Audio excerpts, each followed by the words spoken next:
Happy Sunday. মই এতিয়া গৈ আছোঁ এটা বাৰ্থডে পাৰ্টি খাব আৰু মোৰ লগৰ ছোৱালী এজনীৰ ল'ৰাৰ হয়, যিহেতু ইনভাইট কৰিছিলে আৰু এতিয়া দুপৰীয়া আৰু আজি যিহেতু দেওবাৰ গতিকে বাৰটো খুব ধুনীয়াকৈ মিলি গৈছে। এইটো হৈছে birthday boy. Happy birthday Dhruv. Thank you. আৰু পুৰা একদম খেলি আছে, একদম মানে লগ পাই কিনে এইবিলাক পুৰা ফ্ৰেণ্ডবিলাক আহিছে। আৰু মই এইফালে আহি গ'লোঁ ডাইৰেক্ট পাকঘৰলৈ আৰু এয়া হৈছে পুৰা খানা ৰেডি কৰি আছে। সৰু হৈছে কটাৰীখন। সঁচাকৈ নাই নেকি?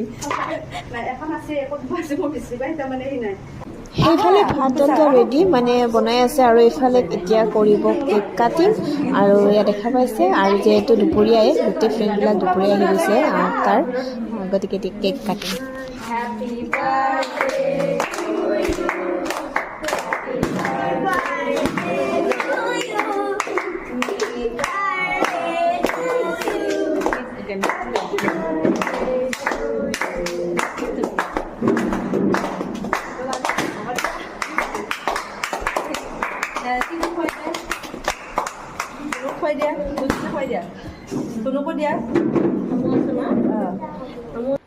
আৰু খানা অলমষ্ট ৰেডি আৰু এইফালে ফাৰ্ষ্ট বহিব দিছোঁ টিকলা টিকলিবিলাকক, যিহেতু তাৰ ফ্ৰেণ্ড হয়, লগতে ওচৰৰে কোনোবা কোনোবা আছে, মানে গোটেইবিলাকৰ বাচ্ছা পাৰ্টি।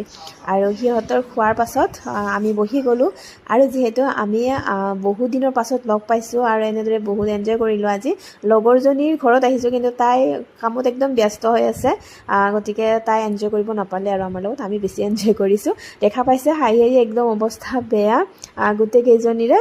আৰু যিহেতু খানা বহুত বেছি টেষ্টি হৈছিলে আৰু আজিৰ খানা মানে থালখনত পোলাও, চিকেন, লগতে দাল আছিলে আৰু চাটনি আছিলে আৰু চালাড আছিলে। মানে কথা পাতোঁতে মই মানে ভালদৰে ভিডিঅ' কৰিব নোৱাৰিলোঁ, লাষ্টত মনত পৰিলে।